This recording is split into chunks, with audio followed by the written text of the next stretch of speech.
आई, जो कहते जहां से आए वहां जाना है, कहां से आए और कहां जाना है।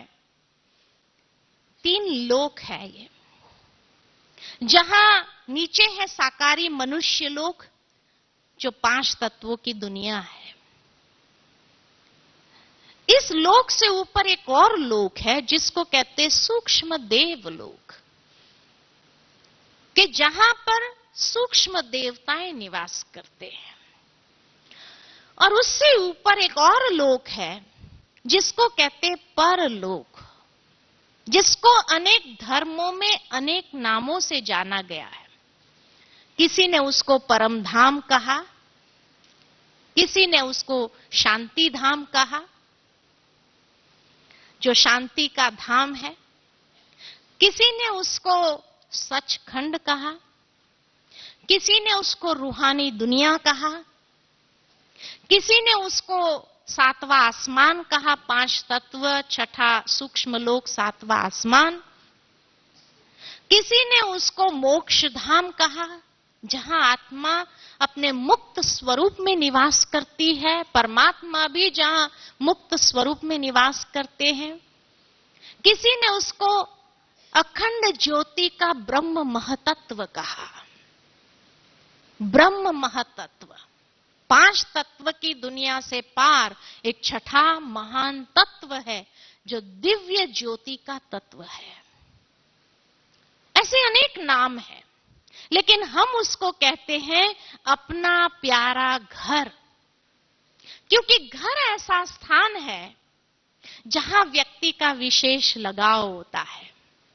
सारी दुनिया घूम कर आए, लेकिन अपने घर में आएंगे तो कहेंगे हाश, जो शांति अपने घर में है और कहीं नहीं है। कहते हैं ना, यहां है ऐसी शांति, अपने घर से भी ज्यादा है या घर जैसी है? हा? तो इसलिए कहा कि घर को कहा जाता है अपना घर दाता का दर, है ना, जहां सब कुछ मिल जाता है। सारी दुनिया में बड़ी बड़ी 5 स्टार होटल में रह करके आओ, लेकिन जो नींद अपने घर में आएंगी ना, वो और कहीं नहीं आएंगी।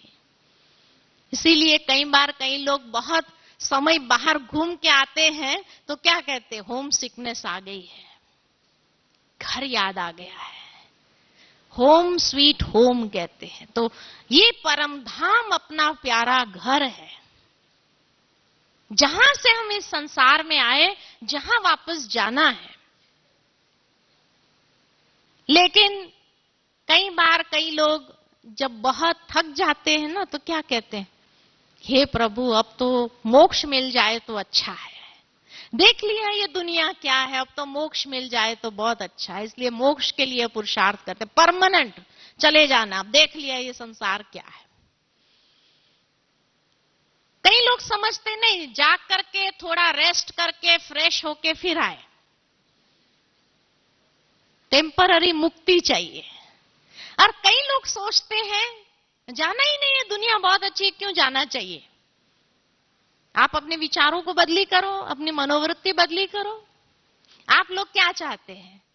कौन चाहता है परमानेंट मोक्ष, परमानेंट चले जाना है कोई ऐसा परमानेंट मोक्ष? अच्छा 1 2 3 बस 4 5 6 थोड़े थोड़े धीरे धीरे ऊंचा कर रहे हैं ना। अच्छा, कौन जा करके रेस्ट करके फ्रेश होके फिर नीचे आना चाहते हैं? अच्छा, वो भी है। और जो जाना ही नहीं चाहते, ये दुनिया बहुत अच्छी है, क्यों जाना चाहिए? है, थोड़े है उसमें भी। लेकिन यहां मुझे 4 प्रकार के लोग दिखाई देते हैं। चौथे प्रकार के जो अनडिसाइडेड है, पता नहीं कहां जाना चाहते हैं। वास्तव में अगर देखा जाए तो परमानेंट कोई नहीं जा सकता है। आप कहेंगे बहन जी हम जाना चाहते हैं ना, लेकिन नहीं, आप भी नहीं चाहते हैं।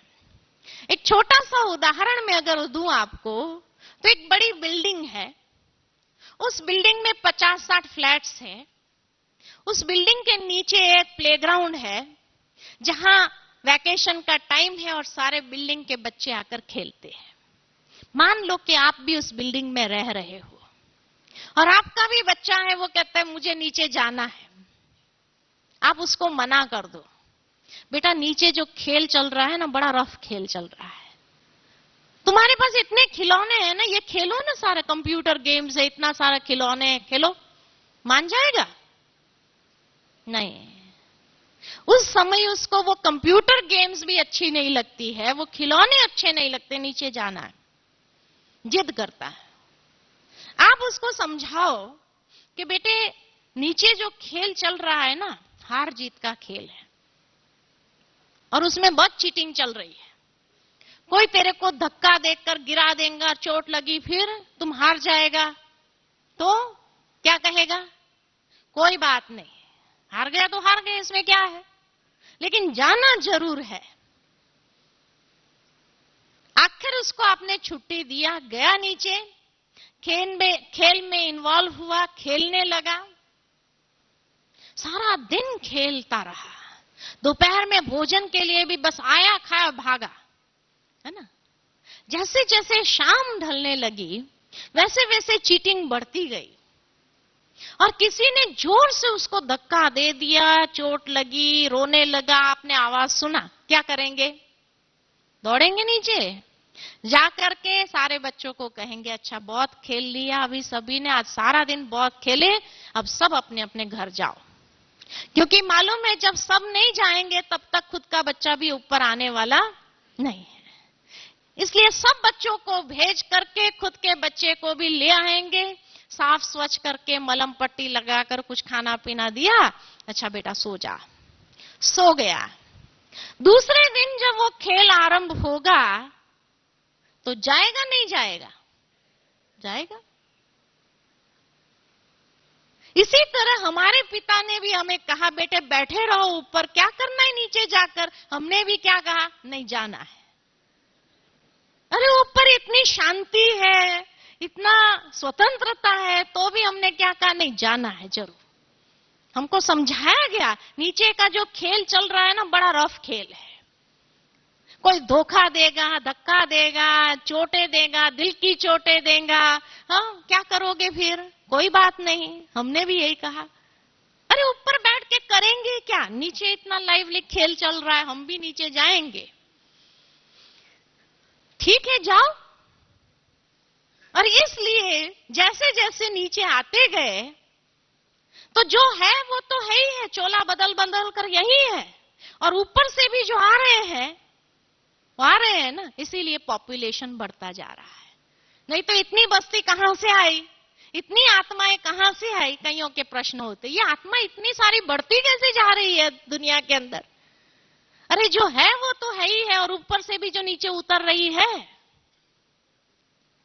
किसी को देर से होश आ रहा है ना, तो जैसे जैसे होश आएगा जागेंगे। कोई 8 बजे का उठने वाला होता है, कोई 12 बजे उठने वाला होता है, वो फर्क तो पड़ेगा कि नहीं? कोई बहुत नाइट ड्यूटी करके आया तो दिन भर सोता है, 4 बजे उठता है। तो इस प्रकार से जैसे जैसे जिसको होश आया वैसे वैसे उतरते गए नीचे। लेकिन कलयुग आने तक तो मैक्सिमम लोगों को होश आ गया और नीचे आ गए, इसलिए कलयुग में इतना पॉपुलेशन है। लेकिन जब बहुत ज्यादा चोटें मिल जाती है तो हम भी कई बार चिल्लाने लगते हैं, अभी बस करो प्रभु, अभी मोक्ष मिल जाए तो अच्छा है। ये भी एक रोना ही हुआ। तो भगवान भी क्या करता है? अच्छा वो भी आता है, यदा यदा ही धर्मस्य। इसीलिए उस महावाक्य के अनुसार परमात्मा भी संसार में आता है और क्या कहते हैं? चलो बच्चे बहुत हो गया, अब चलना है घर सबको, है ना। बहुत खेल लिया, सुबह से रात तक बहुत खेल लिया, कलयुगी रात आ गई है अभी, तो चलो अब घर चलो। लेकिन कुछ लोग तो तैयार हो जाते हैं, कुछ लोग कहते हैं नहीं नहीं हमको नहीं चलना है अभी, है ना। देर से जो आए हुए होते हैं वो क्या कहते हैं? अरे हमारे लिए तो यही स्वर्ग है, अभी आप लोग जाओ, हम तो अभी और खेलेंगे ना। तो खेलना चाहते हैं, लेकिन समय पूरा हो गया, अब संसार परिवर्तन हो रहा है। अब जब संसार परिवर्तन होने जा रहा है तो आगे नहीं खेल सकते हैं, कायदा नहीं है। इसलिए कोई चाहे या ना चाहे, चलना तो है ही है, फिर कैसे चलना ये आपके ऊपर है। तो ये था आत्मा का संपूर्ण ज्ञान। जैसे किसी व्यक्ति का संपूर्ण परिचय लेते हैं ना, तो उसमें 5 बातें पूछी जाती है। ऐसे ही आज आत्मा के परिचय में भी 5 बातों को हमने सुना। 5 बातें में कौन सी बातें आती है? सबसे पहले तो नाम पूछेंगे, आपका नाम क्या है। फिर आजकल हर जगह पर फोटो चाहिए, वही है या दूसरा है। तीसरा क्वालिफिकेशन पूछा जाता है। चौथा एड्रेस, एड्रेस में भी एक टेम्पररी एड्रेस, एक परमानेंट एड्रेस, कोई गांव होगा। और 5वां प्रेजेंट ऑक्यूपेशन। ये 5 बातों में संपूर्ण परिचय आ जाता है।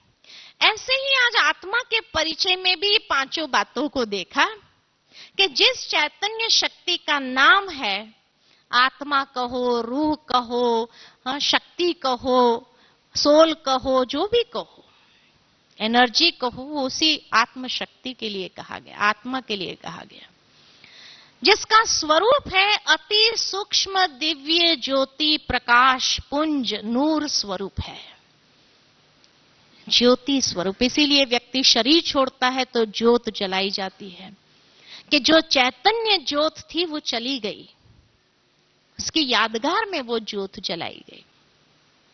तीसरा क्वालिफिकेशन है 7 गुण, ज्ञान, पवित्रता, प्रेम, शांति, सुख, आनंद और शक्ति।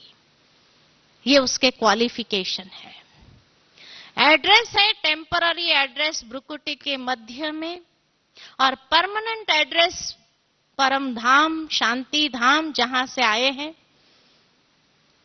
और क्यों आए हैं इस संसार के अंदर? तो 7 गुणों के आधार पर जीवन जीने के लिए आए हैं।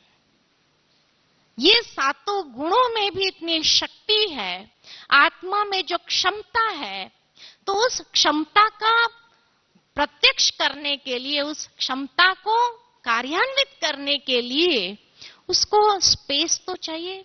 इसीलिए ये संसार में हम आए, ताकि उसके आधार पर हम अपना जीवन बनाएं। लेकिन अफसोस कि मनुष्य अपने उस उद्देश्य को भूल गया और अवगुणों के आधार पर जीवन जीने की शैली बना दी।